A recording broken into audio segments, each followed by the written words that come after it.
नमस्कार मंडळी. मराठी भूतांच्या गोष्टी या युट्यूब चॅनलवर आपलं स्वागत. आजच्या आपल्या कथेचा विषय आहे मी केलेले प्लॅन चीट.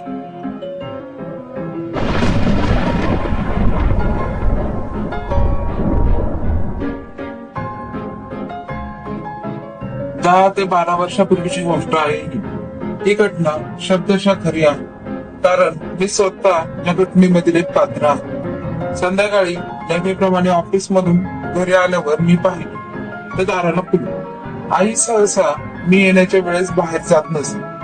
शेजाऱ्यांकडे चौकशी केली तेव्हा कळालं की ती मावशीकडे गेली आहे. माझी मावशी आमच्याच कॉलनीमध्ये राहते, त्यामुळे गेली असेल, काही काम असेल, येईल अर्धा एक तासात असं मनाशी म्हणून मी कुलूप उघडून घरात गेले. पण बराच वेळ झाला तरी आई काही घरी आली नाही.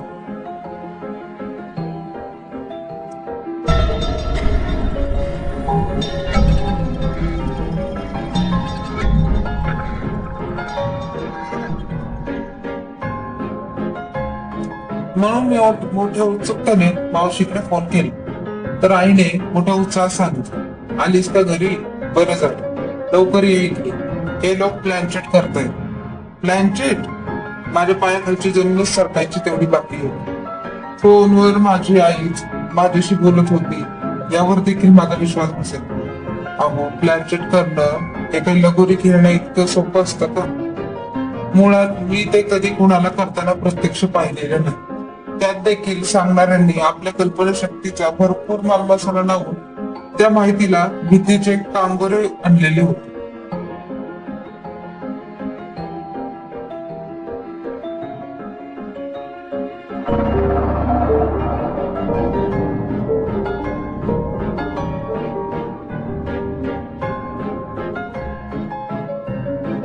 भूत आत्मा प्रत्यक्ष पाहिलेलं नसलं तरी भीती वाटतेच हो. मुळात जे अदृश्य असतं त्याची जास्त भीती वाटते ना. प्लॅनचेट करण्याचा विचार मनात देखील येणं देखील शक्य नव्हतं. माझ्या आणि ते आई सांगत होते, लवकर ये, हे लोक प्लॅनचेट करतात. तसा बसाच्या हा पोटून ढकलून मी धावत पळत मावशीच्या घरी गेलो. जेमतेम 5 मिनिटांचा रस्ता, पण त्यातही डोक्यामध्ये विचारांचं काहूर माजलं होतं. मुळात माझी आई आणि माझ्या इतर मावशी या आजच्या शिक्षणाच्या मानाने अत्यंत कमी शिकलेले. आपलं घर आणि मुलं हेच त्यांचं विश्व.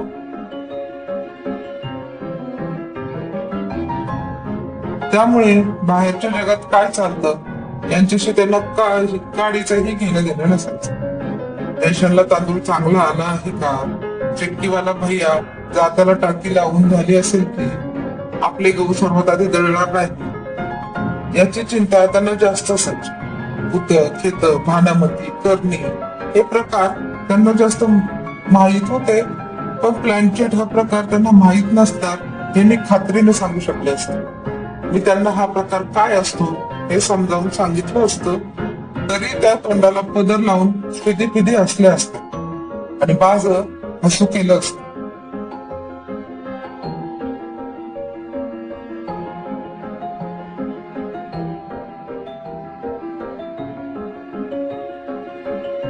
शिवाय त्यांना प्लॅनचेट म्हणजे काय हे समजावून सांगण्याची आवश्यकता पडेल असं कधी वाटलं नव्हतं.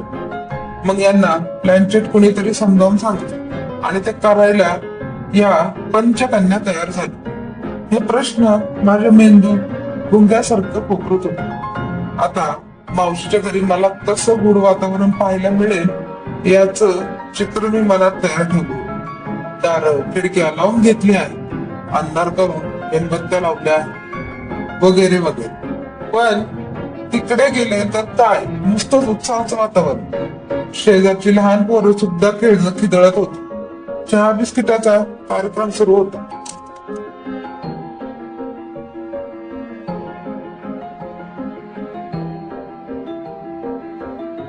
पत्त्यांचा डाव सुरू असावा आणि प्रत्येकाने एकमेकांवर चिटिंगचा आरोप करून खेळतात का नसे, तसे सगळेजण एकमेकांवर आरोप करत बसले होते. त्या सगळ्या गर्दीतून वाट काढत मी प्लॅनचेट म्हणजे काय सुरू आहे हे पाहिलं गेलं आणि कपाळावर हात मारून घेतला.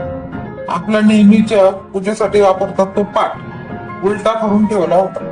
त्याच्या पाठीवर चारही बाजूला प्लॅनचेट बोर्डवर असतात तसे A to Z अक्षर आणि 0 ते 9 अंक आणि एका कोपऱ्यात येस आणि एका कोपऱ्यात नो असे खडून लिहिले.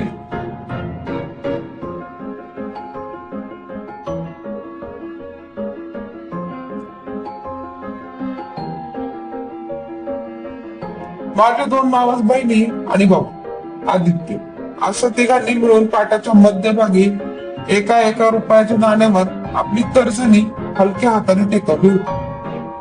आणि ज्या कोणाला आपल्याला त्यांनी बोलवायचं होतं त्याला आपल्या व्यक्तिगत आयुष्यातील समस्या विचारायचं काम सुरू होतं. मी 8वीच्या परीक्षेत पास होईन का, माझा होणारा नवरा कोण असेल, असले प्रश्न होते प्लॅनचेट करतात. आत्मा बोलून त्याला भविष्यासारखं वापरायचं नसतं हा सर्वसाधारण नियमच तिथे अस्तित्वातच नव्हता. माझी आई आणि भावशा हा सगळा सोहळा हसत एन्जॉय करत होता.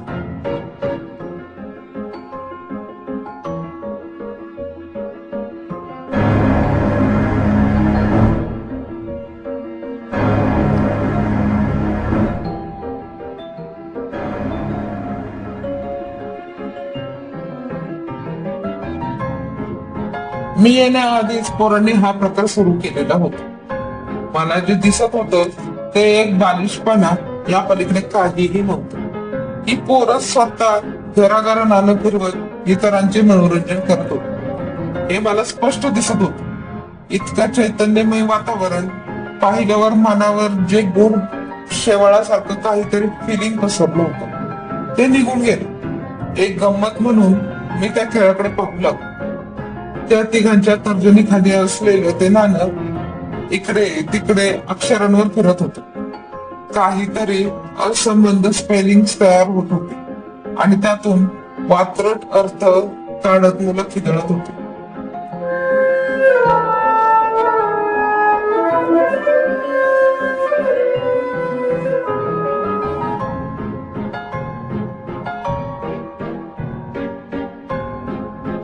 त्याच गमतीतून आता हे विचारणं आता ते विचारणं अशा नवीन सूचना अवतीभोवती बसलेल्या मंडळींकडून मिळत होत्या. मी देखील तर सामील झाले.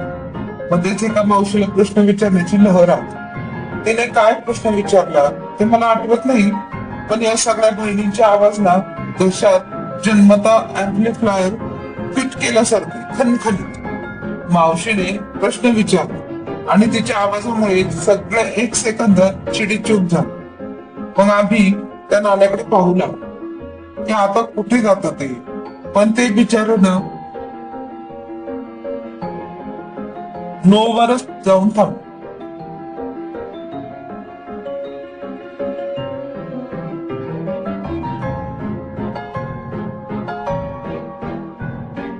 मावशीने चेष्टा केली, हे काय तुमचा आत्मा, काही येत नाही त्या. मग पोरांनी दुसऱ्या मावशीला प्रश्न विचारायला सांगितलं. नाणं फिरून पुन्हा नोवर जाऊन थांबलं. आता बाकीची पोरं वैतात. आता हा खेळ काही पुढे जात नाही. त्यांनी आदेश दिला, हे ह्या मावशांचे प्रश्न जाऊ दे, आपले प्रश्न महत्वाचे आहेत, विचार. त्या आदित्यला माझ्यापेक्षा जास्त मार्क मिळतील का परीक्षेत? नाणं पुन्हा आज्ञाधारक नोकरासारखं सगळ्या अक्षरांवर फिरत असंबंध स्पेलिंग तयार करत राहील आणि पोरं चिदळू लागली.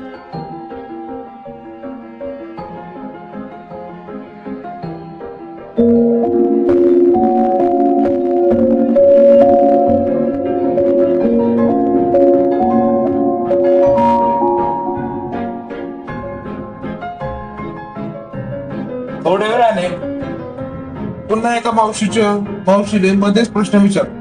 पोरांनी तिला काही म्हणण्याच्या आत नाणं पुन्हा नोवर जाऊन थांबलं. आता मात्र मुलं सिरियस आहे.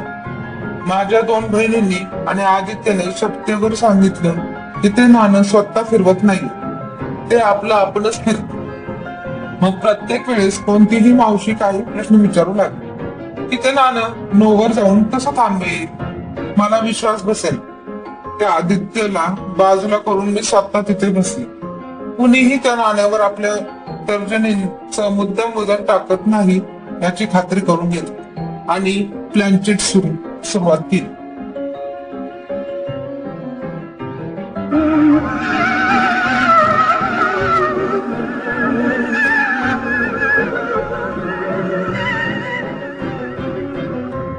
पोरांनी ऑलरेडी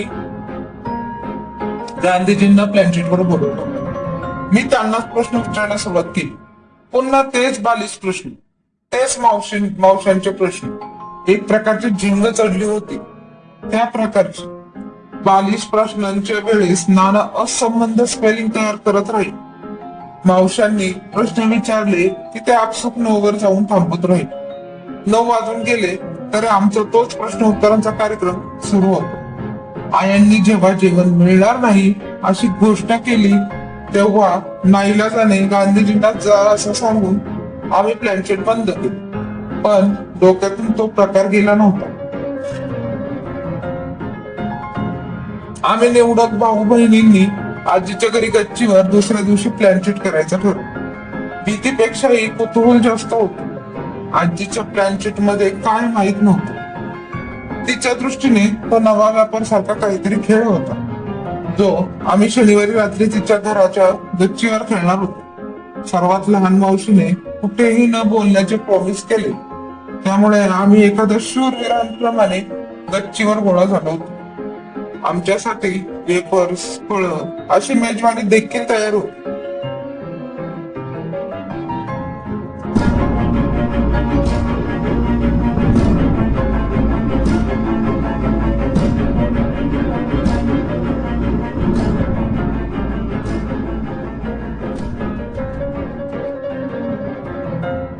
आदल्या दिवशी सारखंच प्लॅनचेट सुरू करायचं ठरवलं. आज कुणाला बोलवायचं? मग सर्वानुमते दिव्या भारती या दिवंगत अभिनेत्रीला बोलवायचं असं ठरवलं. आम्ही प्लॅनचेटला सुरुवात केली. भक्तिभावाने बोट ठेवले होते. त्या नाण्यात थोड्या वेळाने दिव्या भारती आली. तिला काय प्रश्न विचारायचे हे मी तुम्हाला सांगत नाही, कारण तिच्या वैयक्तिक आयुष्याशी आणि तिने स्वतः केलेल्या दारुण शेवट याच्याशी संबंधित होत. पण एक मात्र नक्की, जे कोणी तिथं आलं होतं ते आमच्या प्रश्नांची उत्तरं व्यवस्थित देत होते. उत्तरं निराळी होती, आम्हाला पटतील अशी नव्हती.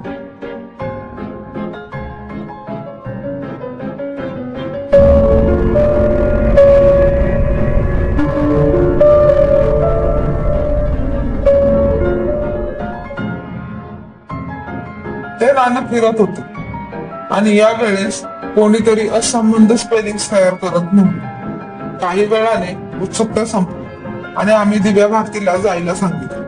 पण ती जातच नव्हती. तिला आणखी बोलायचं होतं. रात्री 11 वाजता प्लॅनचेट वरचा एक आत्मा तुम्हाला मी जाणार नाही असं सांगतो तेव्हा काय वाटतं याचा अनुभव तुम्ही घेतला आहे का? अंगावर हाडापासून शहारे येत होते. शेवटी ती नाहीच गेली. आम्ही तिला जा म्हणून प्लॅनचेट आटोपत घेतलं, तर ती स्वतःहून निघून कधीच गेली नव्हती.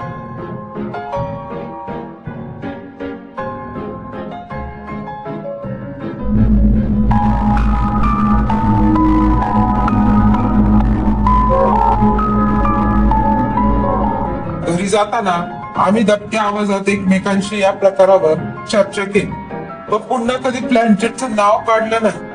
थोड्या दिवसानंतर मात्र आमच्या सर्वांच्या बाबतीत एक वेगवेगळ्या घटना घडण्यास सुरुवात झाली.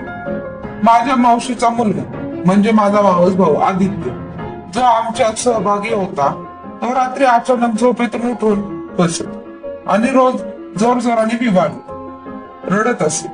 त्याला काय होत होते आम्हाला समजत नव्हते. आम्हाला त्रास दिसवेल दिवसेंदिवस वाढतच होता. घरच्या मंडळींची दवाखाने पालथे घालायला सुरुवात केली, पण आधी झालेला प्रकार त्यांना माहीतच नव्हता.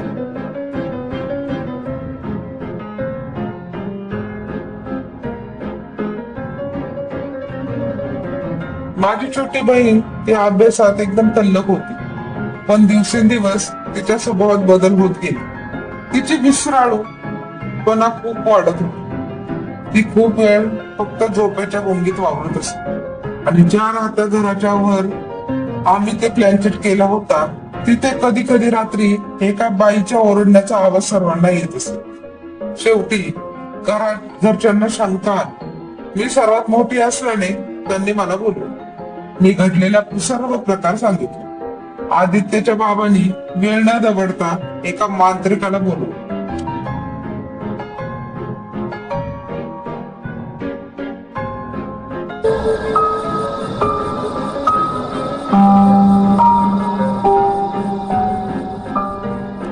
त्याने घरात एक विभूती ठेवण्यास दिली.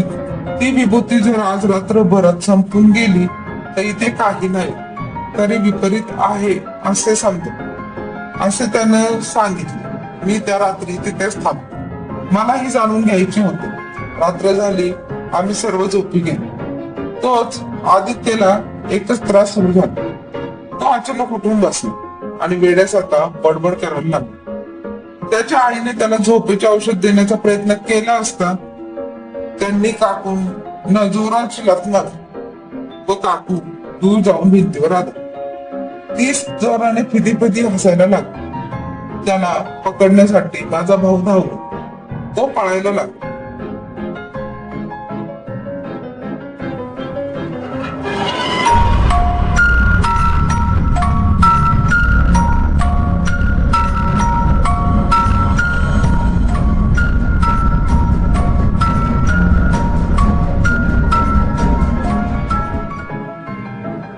तो गच्चीवर गेला.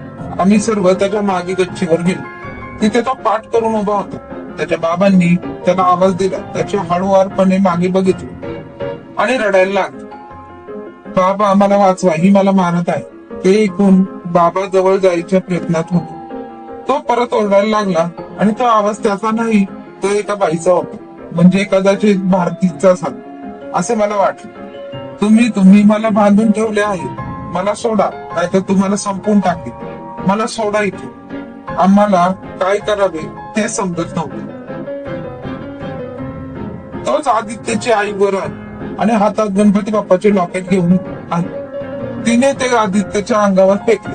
तोच तो जमिनीवर कोसळला आणि बेशुद्ध पडला. आता मात्र सर्वच घाबरले. आता घर सोडायचे या हिशोबाने सर्व तयारीला लागले.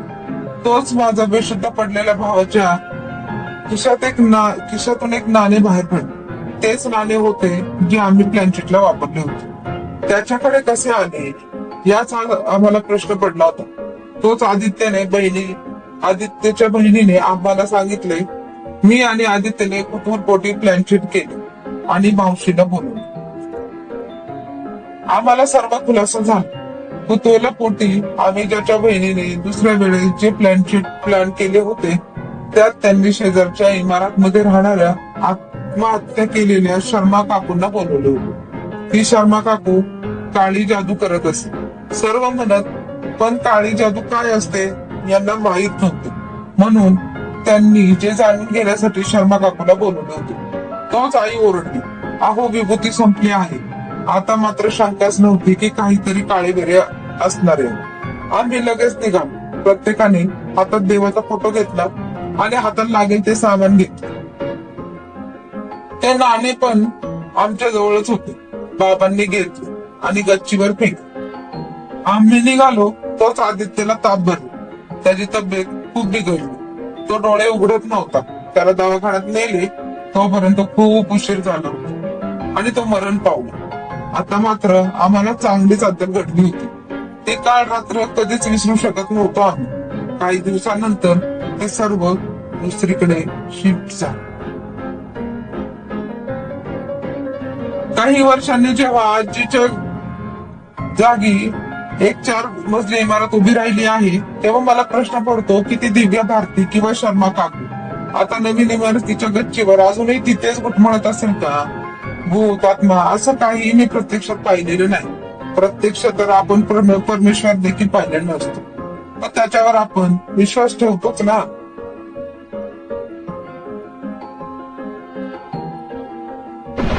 धन्यवाद.